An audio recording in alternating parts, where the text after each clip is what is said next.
Dakta mtazamaji, ni Jumanne nyingine tumejaliwa tena kupatana hewani ndani ya Mwale wa KAK. Ni fahari yangu kuungana nawe. Karibu tumbatane hadi tamati. Jina langu ni Faith Kaulu, mfasiri wa lugha ishara ni Brian Muraro. Kabla hatujaangazia yaliyomo kwa kina, tupate vipasho.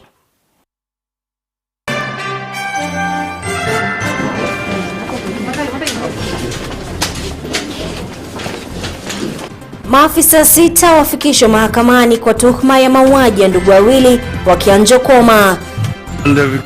To launch what we are calling Azimio Umoja. Raila Odinga azindua kampeni ya kuunganisha taifa.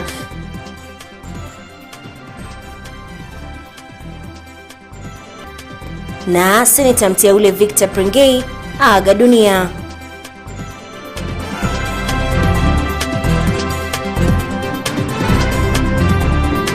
Na karibu mtazamaji, tuambatane hadi tamati. Hebu tuanze na taarifa tuliyoipa kipaumbele ya kwamba maafisa 6 wa polisi wanaokisiwa kuhusika katika vifo vya ndugu wawili katika eneo la KIANJOKOMA, kaunti ya Embu, wamefikishwa mahakamani leo hii na kufunguliwa mashtaka. Kama anavyotuarifu mwanahabari wetu Aida Munzatsi, ni kwamba 6 hao wanatarajiwa kusalia korokoroni kwa muda wa siku 14 huku uchunguzi dhidi yao ikiendelea.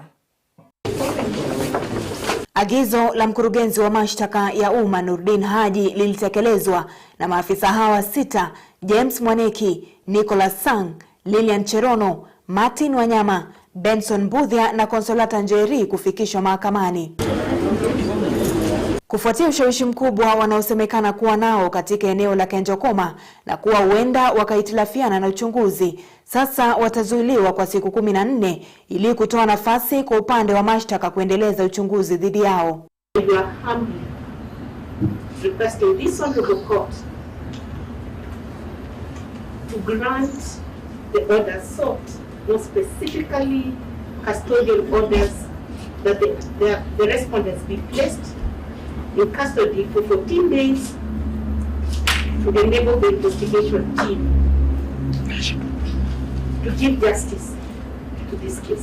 6 hawa wanashtakiwa kwa mauaji ya ndugu wawili Benson Jiru na Emmanuel Mutura, na kulingana na kamanda wa polisi katika kaunti ya Embu, wao ndio waliokuwa kazini wakati mauaji hayo yalifanyika. Yetu ni kusaidia ama kusupport the investigative agencies, that is IPO and the internal affairs. In circumstances that may lead credits the suspicion of destruction of evidence. Kando na tuhuma za mauaji, maafisa hawa wanakabiliwa na mashtaka ya utepetevu wakati walipokabiliana na ndugu hawa wawili. So there's need to protect key witnesses so that they can be able to provide more evidence for the investigators. Hapo awali Inspector Generali wa polisi Hilary Mtambai alisema kuwa kitengo cha usalama kitahakikisha waliohusika wanachukuliwa hatua kali za kisheria, wakati huo huo akiamrisha 6 hawa kusimamishwa kazi. Kati ya maafisa hawa 6, 2 wana cheo cha kopro, 3 wakiwa constable na 1 akiwa dereva. Jina langu ni Aida Munzatsi nikiripotia Mwale wa KAK. Na mtazamaji, kwingineko, kinara wa chama cha ODM Raila Odinga amezindua kampeni yake ya kuliunganisha taifa chini ya kauli ya Azimio la Umoja. Akizungumza kule Nakuru, Raila amesisitizia kauli yake ya umoja na udhabiti wa taifa, huku akisema kwamba hivi karibuni atafanya mikutano mingine katika maeneo mbalimbali nchini kwa minajili ya kuliunganisha taifa. Kwingineko ni kwamba vinara wa muungano wa One Kenya Alliance au OKA wamekamilisha mkutano wa siku 2 mjini Naivasha, japo wamekosa kutangaza ni nani atakayepeperusha kunradhi bendera ya kugombea urais wa muungano huo. Taarifa hiyo itakuwa tunaletewa naye Vincent Kerosi kwa muda usiokuwa mrefu tu, lakini sasa hivi hebu tuangazie taarifa hii hapa ya kwamba seneta mteule PRENGEI aliaga dunia usiku wa kuamkia leo baada ya kuhusika kwenye ajali mbaya iliyotokea katika barabara ya Nakuru kuelekea Kabarak. Maafisa wa polisi wamesema kwamba ajali hiyo ilitokea karibu na eneo la kutupa taka la Kyogoto, kilomita chache tu kutoka mji wa Nakuru. Cornelius Omose anatupa taarifa kamili. Because of the heaviness of what has hit us, we will just say prayers. Kulingana na Bwana Joseph Toet ambaye ni mwenyekiti wa baraza la wazee la jamii ya Ogiek, Seneta Prengei alipoteza mwelekeo wa gari lake kabla ya kutumbukia ndani ya mtaro. Kamanda wa polisi wa kaunti ya Nakuru Bi Beatrice Kiraguri amesema kwamba seneta huyo alikuwa akielekea Kabera kutoka mjini Nakuru. Prengei mwenye umri wa miaka 37 aliteuliwa na chama cha Jubilee mwaka 2017 ili kuwakilisha vijana katika bunge la Seneti. Prengei alikuwa mbunge wa kwanza kutoka katika jamii ya Ogiek na alionekana kama sauti ya jamii ndogo nchini. And those of us who feel that they are strong enough, we can accompany our brother. Prengei atakumbukwa kwa baadhi ya uamuzi wake wa kisiasa ambao ulimweka katika vichwa vya vyombo vya habari na vilevile kujipata katika hali tata na mirengo kinzani ya kisiasa. And I will remain loyal to the party going forward.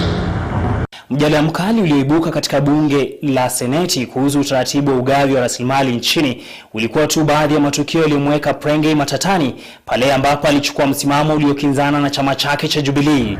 Yes, Mr. Chairman, if there is anything that I've done that may have maybe hurt or do anything, especially to my party leader and the leadership of my party, I sincerely apologize. Vilevile Prengei alichukua hatua ya kujiunga na mrengo wa kisiasa wa Jubilee ambao uko kinyume na uongozi wa juu wa chama hicho. Hatua hiyo ilipelekea chama cha Jubilee kumtema kama seneta mteule. Wazee kutoka jamii ya Ogiek walilalama vikali kuhusu hatua hiyo na wakaomba kurudishwa kwa Prengei katika nafasi yake.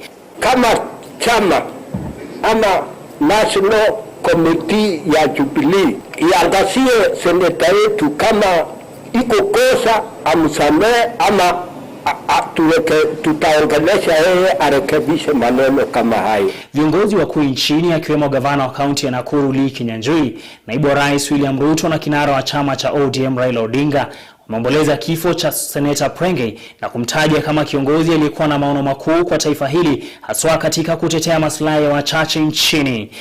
I think to the family, the wife who is here, the brother and the greater community in Mariashoni, our condolence and prayers go to the family. Marehemu Victor Prengei alianzia safari yake ya masomo katika shule ya msingi ya Mariashoni kabla ya kujiunga na shule ya sekondari ya Mwale. Baadaye akajiunga na chuo kikuu cha Maseno kusomea shahada ya uchumi. Mwaka 2017 alihitimu na shahada ya uzamifu kutoka chuo cha ukulima na teknolojia cha Jomo Kenyatta. Cornelius Omuse, Mwale wa Kirk. Kwingineko, naibu wa rais William RUTO amefutilia mbali miungano ya kisiasa inayoendelea nchini. Kulingana na RUTO, miungano ya aina hiyo ni ishara ya kushindwa kwenye uchaguzi. RUTO amekariri kwamba taifa hili linahitaji viongozi walio na mipango ya kutengeneza nafasi za kazi zitakazoimarisha maisha ya Wakenya. RUTO alisema haya hii leo alipokutana na viongozi wa kidini kutoka kaunti ya Tharaka Nithi katika makazi rasmi ya naibu wa rais.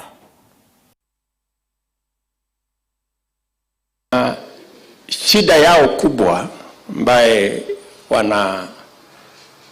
wanajaribu kutafuta mbinu ya kukosa kushindwa, lakini hawajui ya kwamba Wakenya wanatafuta ni nani ako na agenda, ni nani ako na mpango ya vile wale hawana kazi watapata kazi, wale hawana biashara watapata biashara, maisha yao itabadilika. That's what Kenyans are looking for. And you cannot find the formula to win unless you have the agenda and the program for the people of Kenya to buy. Na foleni ndefu ya watu waliojitokeza kupata chanjo dhidi ya makali ya virusi vya corona imeshuhudiwa leo hii katika hospitali ya rufaa ya Narok. Watu hao walisubiri kwa uvumilivu kwa saa kadhaa wakiwa na hamu ya kuchanjwa, baadhi yao wakiwa walimu na maafisa wa usalama. Hata hivyo, Wakenya wengi sasa wanaojitokeza kupokea chanjo ya COVID wameitaka Wizara ya Afya kuingilia kati na kutenga maeneo spesheli na yaliyo karibu na wanakoishi ili kupata huduma hizo kwa urahisi.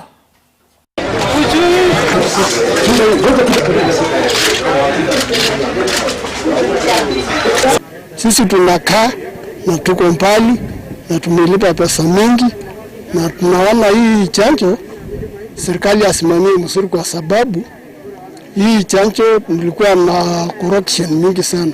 Watu nakuja napeleka mbele, sisi unakaa tu kwa laini mpaka karibu. Sisi mmeingia hapa saa 2:30 na saa 4 saa 5. Hii watu wa huko hajakuja kwa sababu ni mbali sana. Unajua hiyo gharama ya barabara ni mingi sana, pesa ni mingi. Mwambie serikali ya Narok County peleke hiyo hospitali ya Ndasegera huko kubwa hospital, tupeleke huko. Tulijitokeza asubuhi wengi, tukakuta laini kwa barabara huko. Sasa hii laini tumesukuma mpaka saa hii bado hatujatimiza bado. Lakini ni mzuri watu wajitokezee wadungwe kwa maana hii chanjo ni ya maana.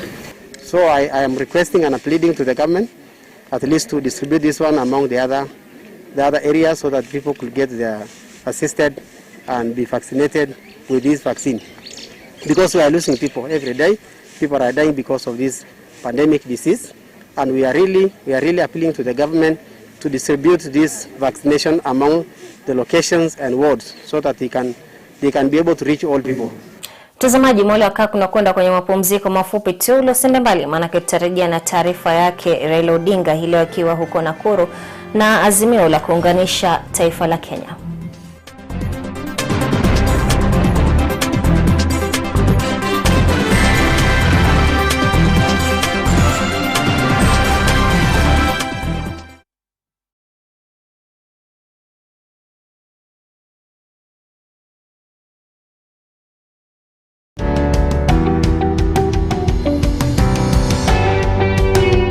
The great people on earth today are the people who pray. Not those who talk about prayer or those who explain about prayer, but those who take time and pray. God answers prayers. Why? Because He hears.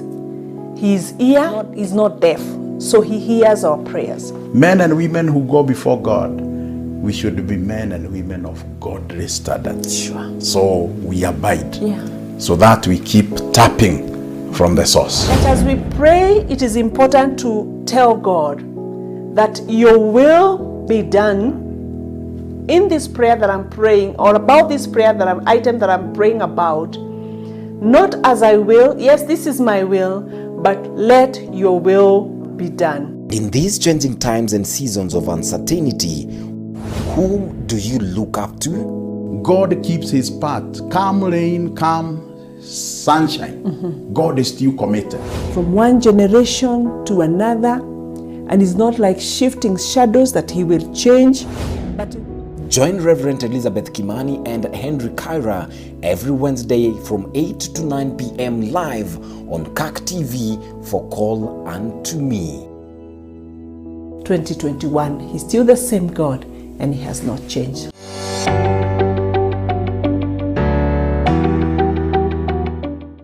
Inasemekana mtafutaji hachoki. Hakuna kazi rahisi, kazi zote ni ngumu. Hakuna kitu mwanamume anafanya hapa sisi tunashindwa kufanya. Hakuna. Akichoka kesha pata. We only get limited in the mind. Exactly. Mimi nasema my space, my creation, I become. Ungana nasi kwenye kipindi cha Kazi na Mali ambapo tunakuhimiza. Bado safari iko. Tunang'ang'ana. Kukuhamasisha. Jua kali tunatengeneza vitu ambazo zinapatikana katika kila nyumba. Hata nyumba kuu ya Kenya State House utapata mali ya jua kali ziko huko.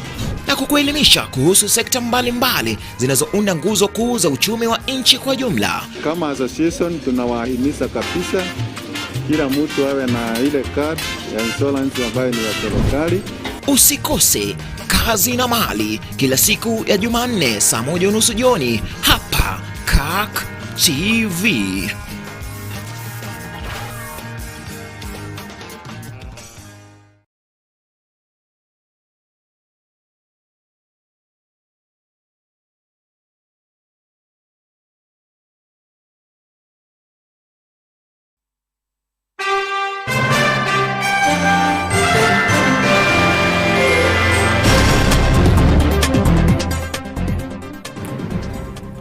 Naam, karibu tena mtazamaji. Sasa kinara wa chama cha ODM Raila Odinga amezindua kampeni yake ya kuliunganisha taifa chini ya kauli ya Azimio la Umoja. Akizungumza kule Nakuru, Raila amesisitiza kauli yake ya umoja na udhabiti wa taifa, huku akisema kwamba hivi karibuni atafanya mikutano mingine katika maeneo mbalimbali nchini kwa minajili ya kuliunganisha taifa la Kenya. Kwingineko ni kwamba vinara wa muungano wa One Kenya Alliance au OKA kwa kifupi wamekamilisha mkutano wa siku 2 huko Naivasha, japo wamekosa kutangaza ni nani atakayepeperusha bendera ya kugombea urais wa muungano huo. Vincent Kerosi anatujuza mengi kuhusu taarifa hiyo. Mji wa Nakuru Jumanne ya leo umekuwa mwenyeji wa mikutano miwili mikuu ya kisiasa. Kwanza, kinara wa ODM Raila Odinga akabisha hodi. Leo hapa Nakuru nataka kunguruma. Kilomita 70 hivi kutoka alikokuwa Raila, vinara wa muungano wa One Kenya Alliance wakawa wamekita kambi mjini Naivasha kwa lile lililotegemewa kuwa tangazo kuu kuhusu maandalizi yao kuelekea uchaguzi mkuu wa mwaka ujao. Raila Odinga akiandamana na mwenyeji wake gavana wa Nakuru Lee Kinyanjui, gavana wa Kakamega Wycliffe Oparanya, mwanasiasa Peter Kenneth miongoni mwa wengine, sasa amerudufisha kauli zake za kupigia debe umoja wa taifa, akizindua dau jipya atakalozunguka nalo kwenye kauli lenye kauli ya Azimio la Umoja. And we come to launch what we are calling Azimio la Umoja. A roadmap to united political action. Kulingana na Raila, taifa litaweza tu kupiga hatua mbele kiuchumi iwapo watu wote wataungana na kuhakikisha udhabiti wa kisiasa, akisema kwamba ndo kwanza tu safari imeng'oa nanga, kwani anapania kutembelea maeneo ya Homa Bay, Kakamega na Mombasa hivi karibuni, dau likiwa Azimio la Umoja. You have to create a culture of forgiveness and not vindictiveness. We believe that to forgive is to be a leader. The times require that we proceed with the tradition of unclenching of our fists and shaking of hands, even with bitter opponents, if it serves the nation. Hapo awali muungano kati ya chama cha ODM na kile cha Jubilee ulikuwa umeisha pasishwa, viongozi wa chama cha Jubilee wakidokeza wazi kwamba chama hicho kipo tayari kumtilia natija Raila kwenye azma yake ya kuwa rais mwaka ujao. Signing of the framework agreement with the ODM does not in any way stop us from having a framework agreement with the other parties like ANC, Ford Kenya and Wiper. You will be briefed as we go forward, but we are carrying all the like-minded parties along. Kwa upande mwingine kule Naivasha, vinara wa vyama vya ANC, Wiper, Ford Kenya na KANU walikosa kutangaza ni nani kati yao atakayepeperusha bendera ya urais kupitia muungano wa OKA, licha swala hilo kwa nguzo kuu ya mazungumzo yao siku 2 zilizopita. The vision of One Kenya Alliance is a just, inclusive and prosperous Kenya. Those who are saying we're tribal cocoons, you're wrong. This is the face of Kenya. We are representatives from across the country. We have women also who are represented here. We have people living with disability. We have pastoralists. We hereby therefore unequivocally state that the One Kenya Alliance will field a presidential candidate in next year's elections. Kulingana na Musalia Mudavadi, Kalonzo Musyoka, Moses Wetangula na Gideon Moi hawajafanya uamuzi wa ni nani atakayeibuliwa kidedea, ripoti zikieleza kuwa huenda matokeo ya uamuzi wa mahakama kuhusu ripoti ya BBI yanayotarajiwa siku ya Ijumaa yalichangia uamuzi huo. And that there will be now conversations that will go to every corner of this country, from Turkana to Lamu, from Mombasa to Kuria, from Kuria to Abaswen, about what will be the manifesto and what will be the policy proposals that we're giving the people of Kenya. Ni wazi kwamba sasa gurudumu la kujipanga kuelekea uchaguzi mkuu wa mwaka ujao limeanza kubingirishwa, na kurasa nyingi za miungano na mitibuko zitaandikwa kabla ya tarehe 9 Agosti mwaka 2022. Nikiripotia Mwale wa KAK, mimi ni Vincent Kirosi. Sasa Wakenya mitandaoni wanairai Wizara ya Masuala ya Kigeni kuweka wazi mipango ya kuondoa Wakenya walio nchini Afghanistan. Hii ni baada ya ujumbe unaoaminika kutoka kwa Wakenya nchini humo kusambaa mitandaoni, Wakenya hao wakiomba kuondolewa nchini Afghanistan. Operesheni ya kuondoa na diplomasia na raia wa nchi za nje Afghanistan imeendelea leo hii, ndege za kijeshi zikiendeleza shughuli nzima kwenye uwanja wa ndege wa Kabul. Tayari wanajeshi 6,000 wa Marekani wanasaidia katika kuondoa raia wa Marekani nchini humo. Licha ya Rais wa Marekani Joe Biden kukosolewa na wengi kwa kuondoa wanajeshi wa Marekani nchini Afghanistan, hatua inayosemekana kuchangia pakubwa utekwaji nyara wa Kabul na wanamgambo wa Taliban, Biden amesimama kidete na uamuzi huo kwa kusema kwamba hajutii hatua hiyo. I stand squarely behind my decision.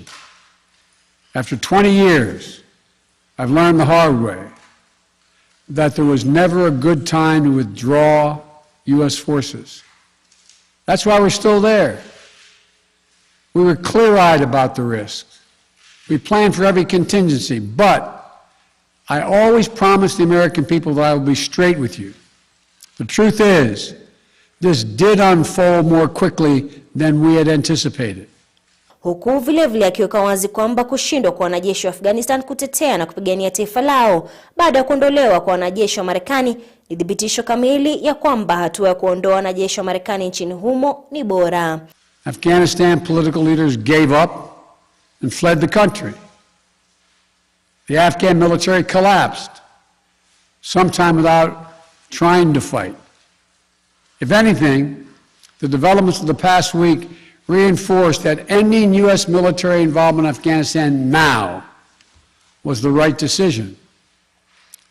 American troops cannot and should not be fighting in a war and dying in a war that Afghan forces are not willing to fight for themselves. We spent over $1 trillion. We trained and equipped an Afghan military force with some 300,000 strong, incredibly well equipped, a force larger in size than the militaries of many of our NATO allies. We gave them every tool they could need. We paid their salaries, provided for the maintenance of their Air Force, something the Taliban doesn't have. Taliban does not have an Air Force. We provided close air support. We gave them every chance to determine their own future. We could not provide them was the will to fight for that future. Biden aidha amesema kwamba Marekani itatoa msaada wa kidiplomasia na wa kiutu kutokana na ushawishi wao wa kimataifa. Hali ya taharuki imeendelea kuongezeka nchini Afghanistan kutokana na kuwepo kwa wanamgambo wa Taliban. Wakenya kwenye mtandao wa Twitter wakirai Wizara ya Masuala ya Kigeni kuona kwamba Wakenya nchini Afghanistan wameondolewa nchini humo salama. Wizara hiyo aidha imesalia kimya kuhusu hali ya Wakenya nchini Afghanistan na mipango yote ya kuondoa nchini humo. Kwenye ujumbe unaosambaa mitandaoni na kuaminika kutoka kwa Wakenya nchini Afghanistan, Wakenya hao 10 wanaeleza kuwa wamewasiliana na ofisi ya ubalozi mdogo Dubai na ofisi ya ubalozi ya Islamabad nchini Pakistani na kuwapa taarifa kamili kuhusiana na nambari ya pasipoti na mahala pa kazi, huku akitaka Wizara ya Masuala ya Kigeni nchini kuendeleza mipango ya kuondoa kwa hofu ya ukandamizwaji wa haki za kibinadamu inayotarajiwa kufanyika chini ya utawala wa Taliban. Tangu kutekwa nyara kwa mji mkuu wa Kabul, imekuwa vigumu kwa wakazi wa eneo hilo kupata bidhaa za kawaida, huku biashara zikikatizwa. Hata hivyo, kamati ya usalama wa Umoja wa Kimataifa inaendelea kupendekeza mazungumzo ya kubuni serikali mpya Afghanistan ili kuona kwamba vita hivyo na unyanyasaji wa haki za kibinadamu inayotabiriwa kutokea imesitishwa. Kwingineko mtazamaji, wakazi wa eneo la Kangalia, kaunti ya Turkana kwa sasa wanakumbatia kilimo badala ya ufugaji. Kaunti ya Turkana ni baadhi ya kaunti humu nchini ambayo huathirika mno wakati ukame na wakazi wa eneo hilo kuhamahama kutokana na ukosefu wa usalama na migogoro. Tupate taarifa kamili na Cornelius Omose. Wakazi hao wanasema kupitia shirika la FAO wameweza kupata mbinu mbadala ya kufanya ukulima na vile wamesaidika mno kupata vifaa vya kilimo kama vile jembe, panga, mbegu na mafunzo ya kilimo. Baada ya Kalemnyang kuweza kutuletea matatizo, mzee alienda akatuombea kwa mashirika yasiyo ya kiserikali na tukaweza kupatiwa shamba ambayo mnaona sasa hivi, tukapatiwa mbegu, ndio maana tukapanda ndio hii ambayo inatusaidia. Thomas Iko ambaye ndiye mwenyekiti wa mashamba eneo hilo anasema kuwa ukulima umesaidia sana kwa jamii kuwapeleka watoto shuleni, hospitalini na kwa kuleta chakula mezani. Vile anasema kwamba bora maisha ya ukulima kuliko maisha ya ufugaji. Mpaka sasa hivi anasaidia watoto wanapeleka shule, wanakula na shiba. Ndio sisi anaona nawasaidia kidogo. Na bado sisi natafuta mashamba na kwa mingi. Najua hii shamba anakatakata watu. Aidha, Lokale Lotiko ambaye alikuwa mmoja wa wafugaji wa eneo hilo anasema kuwa maisha yake yamebadilika sana, kwani maisha ya ujambazi ilikuwa maisha hatari na ya kubahatisha, na sasa anafurahi kufanya ukulima kwa maana ina manufaa mengi. Wale wangu wengine wametoweka, wengine wameuawa. Nikarudi nikasema afadhali nibadilishe maisha, hata kama ni njaa nimalize, lakini niwaachane na mambo ya kuweza kuhatarisha maisha. Hivyo nikasikia kwamba kuna ukulima unaendelea sehemu moja ya Kangelita. Na Pem Erusenyet ambaye ni mama mjane na ana watoto 9 anasema hapo awali walikuwa wakifuga mifugo, lakini wakati ukame ulipowadia walipoteza mifugo wote, kisa ambacho kilalazimu kuhamia kijiji cha Kalemanyang na kuanza kufanya ukulima. Mimi wakati mimi iko watu mbuzi, watu ng'ombe, watu akamia. Hata wakati hizi naingia kwa chamba, amebadilisha mambo akikaa kwa mbuzi, amebadilisha wakati hiyo anakaa kwa chamba. Chamba analeta mbegu mingi. Aidha, wakazi hawa wanaomba serikali na shirika la FAO kuingilia kati na kuwasaidia wakiwa na nia kulisha kaunti nzima ya Turkana kutokana na mfumo wa mashamba. Cornelius Omuse, Mwale wa Kirk. Wanyakuzi wa ardhi katika eneo bunge la Kamukunji wamepewa onyo kali na mbunge eneo hilo Yusuf Hassan. Haya yanajiri baada ya kubainika kwamba eneo bunge hilo lina upungufu wa shule, jambo linalotokana na ukosefu wa ardhi inayoaminika kunyakuliwa na mabwenyenye. Bwana Yusuf aliyasema haya wakati wa ufunguzi wa madarasa na vyoo katika shule ya upili ya Kamukunji.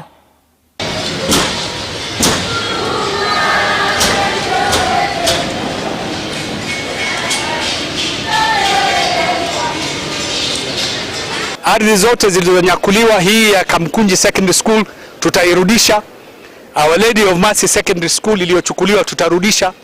Ya Maina Wanjigi tunaipigania.